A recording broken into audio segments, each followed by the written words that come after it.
अगर जो दस्त नहीं कर रहा है 5 दिन 10 दिन का निमना है, दस्त वो नहीं कर रहा है कि पॉलीबियन आप 2 ml दे दीजिए, वो दस्त अगले दिन करना शुरू कर देगा।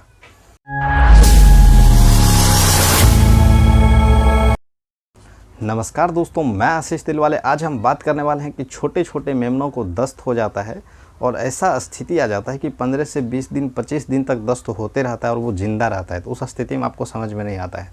तो देखिए 15 से 20 दिन जो ज़िंदा है, इसलिए ज़िंदा है कि दस्त तो हो रहा है लेकिन वो दूध भी पी रहा है, इसलिए वो ज़िंदा है। और ऐसी स्थिति में आपको बहुत सारे लोग रिकमेंड करेंगे कि उसको पॉलीबियन दीजिए। तो पॉलीबियन जो सिरप आता है, सॉरी पॉलीबियन वहीं है अंदर में, यहाँ पे नहीं है।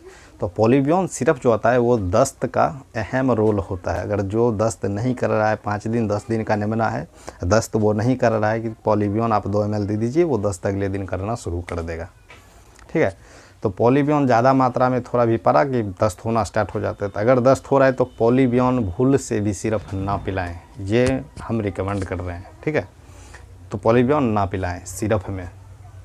दूसरा चीज़, जब दस्त हो रहा है तो पहले आप सिप्ला दीजिए, ओजेड में 3 टाइम पिलाइए। दस्त पहले उनको रोकने का प्रयास कीजिए। अगर सिप्ला दे दिए 3 टाइम 3 ml, अगर दस्त नहीं रुक रहा है तो उस स्थिति में आप एक आता है मीकासिन इंजेक्शन, मीकासिन इंजेक्शन लगाइए। ठीक है, 1 ml लगाइए, दस्त रुकने का चांस होता है। अगर वो नहीं लगाना है तो कोई एंटीबायोटिक उसको 1 ml लगा दीजिए।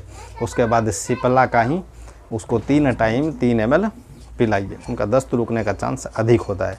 तो आपको नॉलेज होना ज़रूरी है कि दस्त अगर नहीं रुक रहा है किसी भी बीमारी में, अब एक दवाई पे आप टिके हुए हैं, सिप्ला दे रहे हैं तो सिप्ला ही दे रहे हैं, और फ्लोफ्लोक्सासिन दे रहे हैं तो फ्लोफ्लोक्सासिन ही दे रहे हैं, दस्त रुकने का नाम नहीं ले रहा है। एक दवाई पर आप तो टिके हुए हैं लेकिन वो टिकने वाला नहीं है।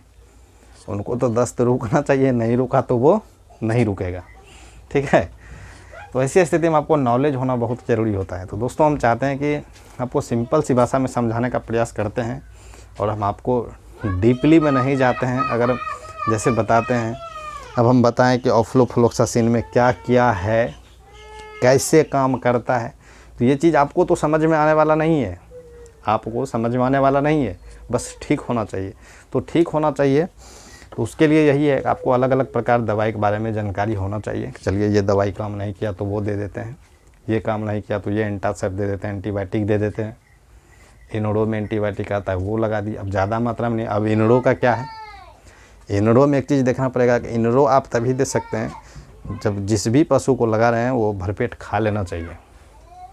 अगर वो भूखा पेट है, इनोडो लगा दिए तो कभी कभी ऊपर भी सिधार जाता है। तो एंटीबायोटिक जब भी लगाएं तो थोड़ा सा उसको खिला उला दें, तभी एंटीबायोटिक लगाएं। इनोडो का खास करके, इंटासेप्ट सब चलता है